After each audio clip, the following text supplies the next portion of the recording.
Orioles. It's shocking, right, that our Baltimore Orioles didn't make it. I know y'all looking at me like, well, what's going on? Like, I would say this, Orioles for a second. The saving grace of the Orioles, for those of you that are worried about the Orioles, and you should be worried because they haven't played well. But I would say there's a lot of not great in this division. There's one winning team right now in the AL East. There's a lot of teams right around 500. There's a lot of teams that are kind of like Matt. Even the teams here at the top haven't. Nobody's really had a great early May, April, early May. So it is some hope there in the fact that nobody is really stolen the show when early. So let's go over some of the top 5 teams. Now, it's so close. I do want to honorably mention some of these teams. These teams aren't in the top 5, but they could be at some point. So let's go ahead and go over some of these. Cubs, I think, offensively are really good. They got Kyle Tucker, which is outstanding. You look at the offensive stats, they're leading a lot of the league in offense and offensive categories, especially in the National League. So they're really hitting the ball very well. So they did get Steele out, but definitely keep the Cubs. I think if this was a power ranking, I would for all 32 teams, they keep them 6. San Francisco Giants is next. I'm just not a buyer of the Giants. I'm just not. Their record has been good. They played well, but in that division, I need to see a little bit more. But I definitely think they've gotten off to a good start. Guardians, I think we know what they are. Their bullpen, I think, is top shelf. We know as well. Class A has struggled a little more than we thought, I suppose. But Cade Smith, I think, is fantastic. They kind of are what they thought. I think they're pretty much right there. Phillies turning it around. Not great as a start, but they're definitely turning it around. I definitely think they could be top 5. Yankees. We know Aaron Judge is good at baseball. We know Max Fried is a pitcher. That's about all that's there. These two guys are really stealing the show, and they've needed it. That's what's the only thing keeping them over 500. I think the Royals have not gotten off to as great a start. Bobby Witt has not gotten off to as great a start, but I think it's definitely possible they could be top 5 at the end of the year. Who's in the top 5? Seattle. Let's put some respect on the name. We talked about respect Tyrese Halliburton. Let's respect Cal Raleigh of the Seahawks. Not the Seahawks, the Mariners. Cal Raleigh, I think, has been outstanding for the Seattle Mariners. We already know how good their pitching staff is. So that's not a thing at all. We know that. Cal Raleigh, I think, is at 12 home runs for them. As well. J.P. Crawford has been a good start for them. I don't know how great. We keep waiting for Rodriguez to have this huge breakout, so it hasn't happened yet. But the pitching staff, we know. We're not worried about that. We know Brian Wu has been good here at the start. Luis Castillo, Bryce Miller, Logan Gilbert, we know. So we know they're a good pitching staff. I think they can maintain that considering the division and everything they're in. I'm putting Seattle in the top 5 as well. The Mets, the Metropolitans, for those who didn't know that, shortened to the Mets, New York Metropolitans. Mets, I don't think it's a surprise that they're in the top 5.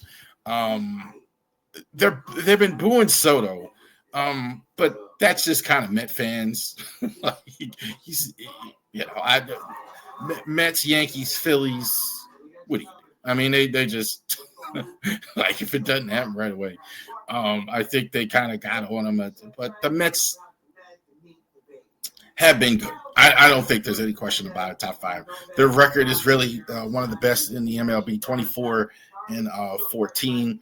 I think Soto, has been not as great as they had hoped right at the start. I mean, he's been really good, but I think the expectations too high. Pete Alonso, I think, has been a good signing for it. He's like 9 home runs here at the start as well. They're going to score runs. We know they're going to score runs. Can their pitching hold up? We will see about that during the course of the year. Senga, I think, at the start has been good for them. Griffin Canning, has been good. So Diaz is also looking at with Diaz. I think Diaz has the best closer entrance in baseball, and I think he's been good for them at the start. Detroit Tigers at number 3. I think this is the best team right now, probably in the American League. We know they have the best pitcher in all of baseball when you talk about Taris Skubal. So Taris Skubal, I think he is the best pitcher in all of baseball. No, without the question at this point, maybe without any question, I think, with all due respect to the other guys. So he's been fantastic for them. They are getting it when they need to get it. I'm still not totally convinced that their offense is going to be able to maintain like it's been. So I'm kind of a little bit like the Tigers, but I'm more convinced of that. Spencer Torkelson's been good. Riley Green's been good as well. We know they have that good starting pitching as well. Mize has been good. I'm more of a buyer, but I'm a little bit more wait and see. But what they've done, you got to put them at 3. The Padres, I'm absolutely buying. Now, Padres, I think, have been good for the last couple of years. I think the biggest problem for them is they're in a very, very tough division. But I think we know what they're about. I mean, they have, I think, a lot of great players on that team. Manny Machado is there. Fernando Tatis has had a very good start for them here at the beginning of the season. This looks like what they've really expected for him as well. Xander Bogaerts is there for them as well. They've had to make some pitching off season, so as well. But Michael King and Nick Pivetta have been good for them so far. So that's actually worked. So I was a little concerned about that. We know they're going to score runs. But number 1, yes, world champion, Los Angeles Dodgers, number 1. I don't think there's a flaw. I don't I don't see any scenario. I just can't see a scenario where the Dodgers, and I don't think they've been as good as what people say they've been. I think they've kind of struggled, I think, for their terms, but they almost have too many players to struggle. Like Ohtani, 10 home runs, Hernandez hitting over 300, Mookie Betts been solid as well. Muncy, I think, has been kind of struggled as well. Will Smith is like kind of bad. They have so much there. They haven't even used Kershaw really. Also, Yamamoto's been good. Sasaki, not great so far, but Tanner Scott, they're one. Best team in baseball, no surprise, the Dodgers. All right, so let's talk our team, the Orioles, that have struggled here at the start. Chance McDermott was sent on a rehab assignment. They placed Ramon Rios on the 10-day IL. So they have Kobe Mayo, who has been recalled from Norfolk. Kobe was not in the lineup tonight, but still waiting on his first hit with Kobe Mayo as well. He was outstanding in Norfolk here at the start. So really excited to see what happens with Kobe Mayo.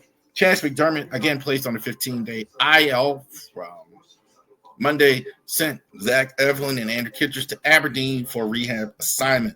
Eflin will be here shortly. So I thought he actually might pitch tonight, but he actually pitched in a rehab game over the weekend. So I think that kind of made him unavailable. But from what I do understand, I don't think I have a graphic. He's going to be pitching against the Angels. So I think that's the way that's going to go.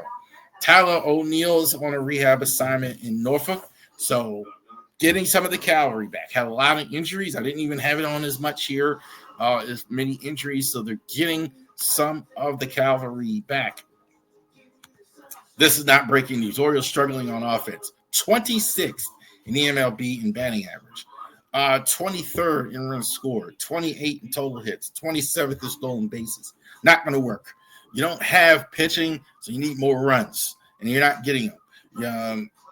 Even now this month, Mullins has struggled. Not getting offense from Gunnar and Adley like they had hoped. O'Hearn's been really good. Mountcastle, I think, maybe pulling out of it, but he struggled terribly at the start. Jackson Holliday, let's get him every day. He's actually been good. But you've had injuries from O'Neill, Cowser, etc. So offense is not what it was.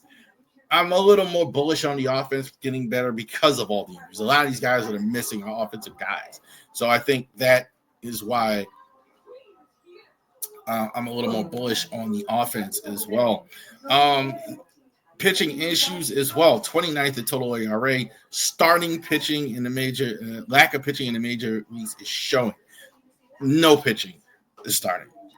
Charlie Morton, I was like, I said it in the graphic. We got to pray for a miracle tonight. So far, we're getting one.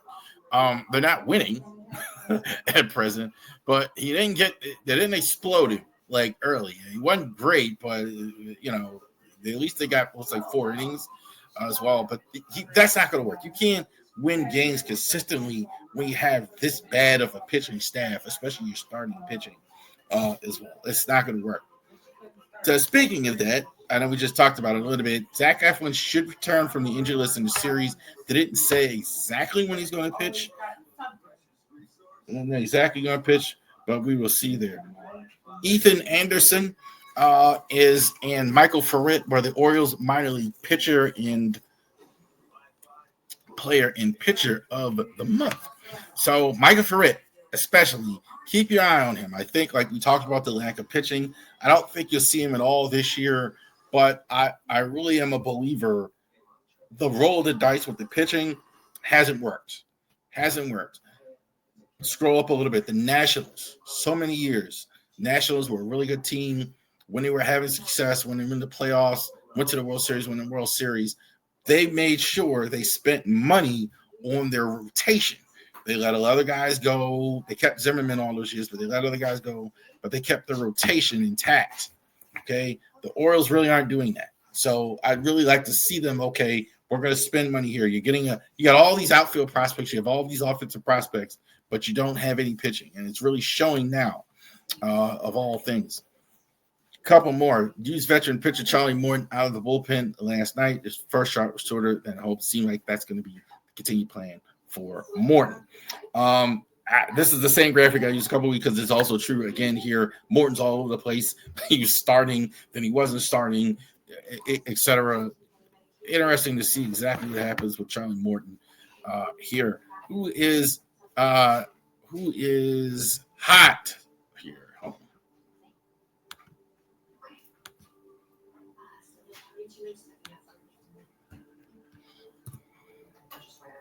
Not a lot of hot here.